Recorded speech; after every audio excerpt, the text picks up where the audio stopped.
Welcome back, everybody. It's Passage to Profit with Richard and Elizabeth Gerhardt, our special guest, Alex Fermansky. And now we're on to our second presenter this evening, Lisa Caprelli. And Lisa is going to be talking about unicorn jazz. So welcome to the show and tell us all about unicorn jazz, Lisa.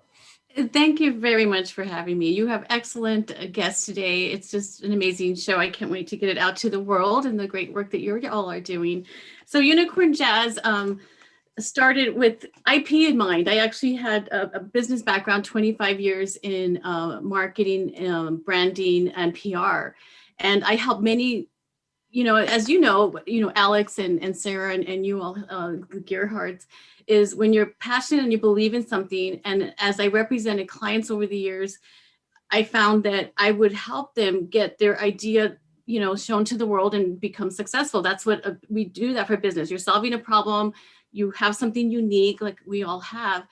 And so after business that I would help other people do what they love, this is, I'll talk about this later in the show, the thing that they do, the thing they love. I realized the formula for making something out of nothing was, one, to be passionate. Who are you helping? Because the give in what your business is really where the core is at. It's not about like, how am I going to make money and all this. So realizing that you need IP to have an Amazon store, what my research was, and my husband, Dr. Chris Herzik, started taking classes on Amazon and how to, what was coming with technology that we are seeing now years ago. And I said, we need to have our own company. We thought of Vitamin Company because he's a doctor, he can endorse it, and he's very science brain. And we just said, like, what is it we love? What do we love to do? And I love writing. I started researching unicorns, and we saw the data that, oh my God, like nobody, if you think about it, like there's Hello Kitty, there's Mickey Mouse, unicorn jazz. And I quickly had this idea, and I am an artist. I'm not the artist of my books. My cousin Davey Villalobos is, and I like his style.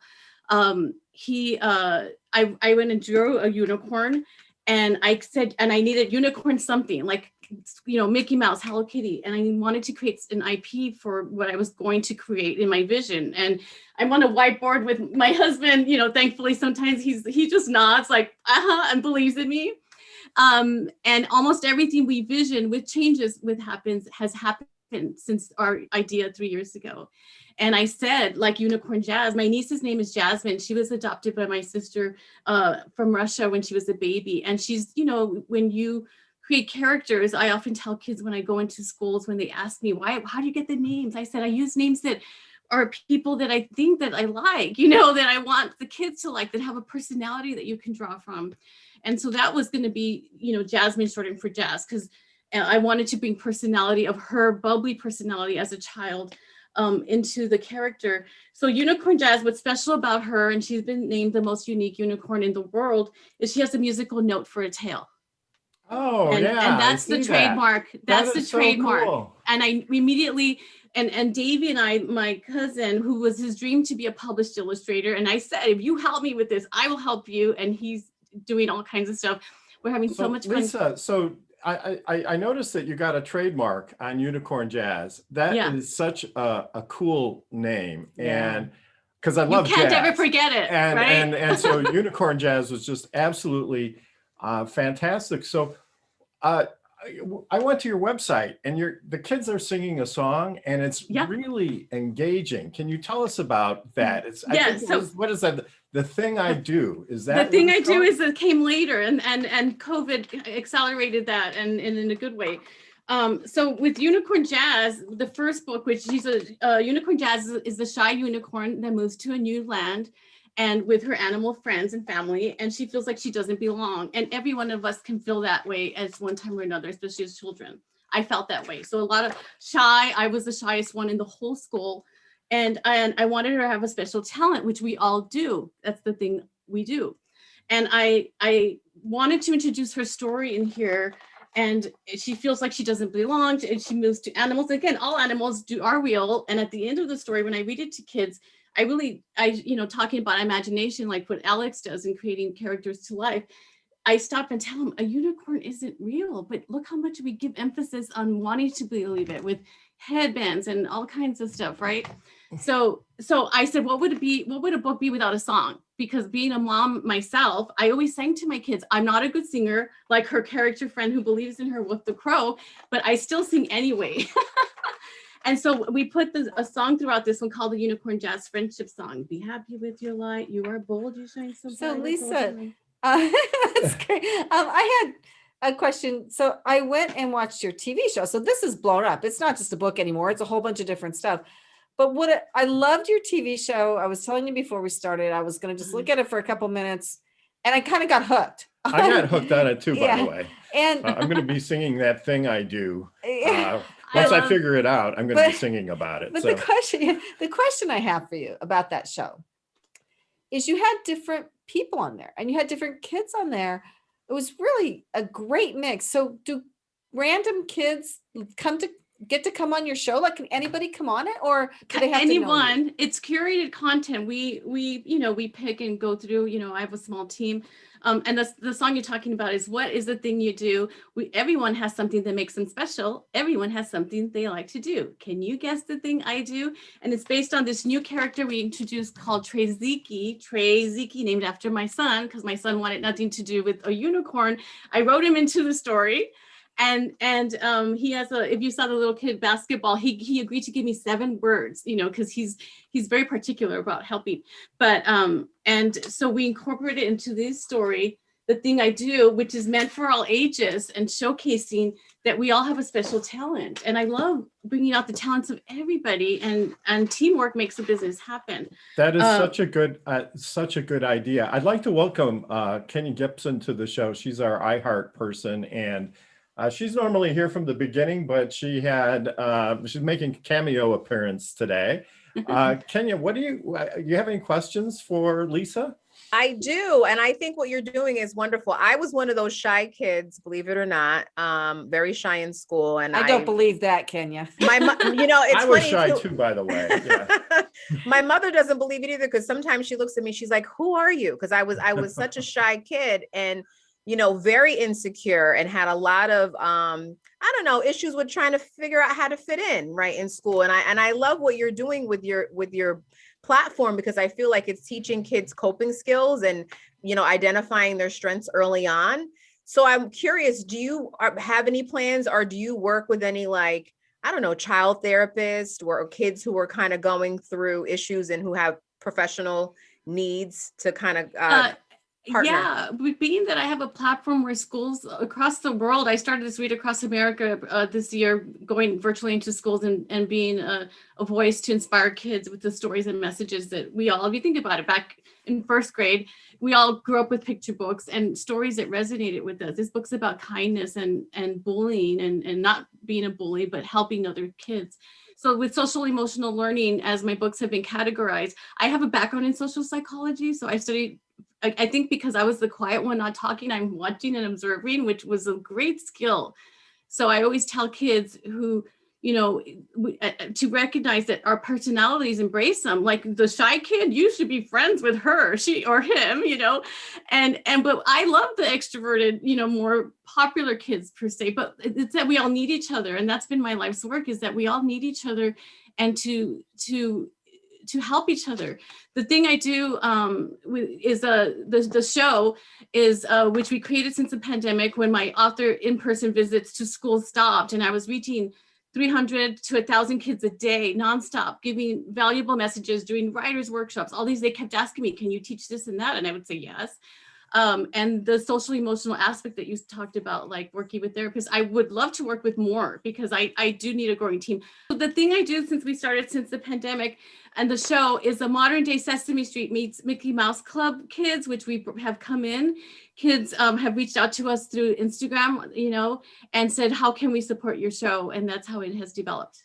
Great. Alex, do you have any thoughts?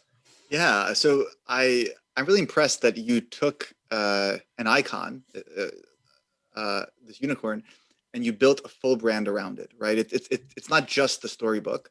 It's the plush, it's the show, it's everything. And so I wanted to ask, you have all these various touch points with your consumers, your customers. Which do you find resonates the most with consumers? With children, who's my target audience of all ages, teenagers, even now babies. We're making a baby board plush book, um, uh, it's children, and I've been able to get into my 7-year-old self, which we all can do. So even when I work with adults and they produce content for the show with the video, like I could get each of yours, the thing I do, and that goes into the show or our social platforms. And I work with people and say, okay, imagine that you're 7. What is the message you can teach a 7-year-old? That's what Sesame Street is, by the way. And that's why, and whether and incorporate it in song. And so behind the scenes, I have a team that I direct for incorporating all these messages that are repurposeful. If you think about it, the Sesame Street songs, I still remember them. They are song, you combine music with story, you have something that's memorable. And I think every human being loves music, and that's Today, why the show is brought to you by the letter U for unicorn. Yes. So I've had songwriters now coming to me. I'm not a nonprofit, and I am still in what I would say the startup phase, even though our brand looks bigger than it is. And that's because of my incredible background and the team of people I helped along the way that come to me. They say, I see what you're doing. You're reaching kids. You're making a difference. And in a time like now, we more than ever, leaders can rise and help each other. So I'm really kind of taking everyone's best talents, and they're helping because they all believe in the mission and purpose of the thing I do. We're on Amazon TV now as a single episode. We're doing a season, which will hopefully be live by May. So I'm looking for people to, like PBS had funding like this, Sesame Street was brought to you by, and we have all the platform, we have the screenwriting, we have so much content right now that we're just putting it together for the season. So it sounds like it sounds like you've made a lot of progress, and there's a lot of interest, and I can understand why. Sarah, did you have any thoughts or comments for Lisa? I just think, Lisa, what you're doing is so amazing. Children need more inspiring role models. They need more magic in their lives. When I was a little girl, obviously, I was very, very into unicorns, and, just anything that helps us hold on to that childlike innocence and that sense of magic a little bit longer is so special and needs to be cherished. So, props to you. I can't sing my praises enough. I love what you're doing. Thank you. Well, the children are our future generation, and we were once them. And I've never more alive than now. My husband comes home and we play with puppets. We turned our office to a green screen. He puts these things on his head, and when we're laughing. Like Well, I do want to say, if I had a young child right now, I would definitely have them watch your channel. I thought it was wonderful, and I was okay watching it. I liked it. I liked it too. Yeah. So, well, it's thank you. And my husband, Dr. Chris Herzik, I brought out the thing he does. He's a marine biologist. That's his passion and what he wanted to do, but he became a doctor. And so I started saying to him, could you make videos about science and ocean animals? Yes. So we started taking that, and again, going into schools and testing the messages, which I have an amazing platform. The kids just started soaking this up. And now he's going to be, my husband's a children's author. It's just unbelievable. Just, with everything going on in the world right now, there's a lot of destruction of habitats, and there's a lot of, species loss. And the more that we can introduce children to, these concepts, but also in order to foster their strength of the relationship with the world around them, with the oceans, with the animals, the more we're going to have people growing up and becoming conscious entrepreneurs and seeking out solutions that preserve the earth instead of the opposite. So yes. So I'm a Y person, and I always put my 7-year-old hat on, and my husband being a marine biologist and around this his whole life. I asked him, why should the oceans matter to us? 70% of the Earth's surface is water. Yeah, I guess that's a good answer. Yeah. Right. And so just teaching, like you said, get them excited with characters, get them excited with stories. So Lisa, where can people find you? We have to wind down the segment, but can you give them your contact information? Yep. It's just unicornjazz.com, and you can find our TV show platform on there. You can, if you go to thethingido.com, I'd love to have each of your video stories that resonate with kids. I find that adults have amazing stories and something unique that they could teach a child, and we want them. And of course, the kids are easy. The kids teaching kids is the easiest thing as well. Well, it's a great platform, and there's a lot of content there and a lot of great intention behind the whole program. And I love the idea of thinking like a 7-year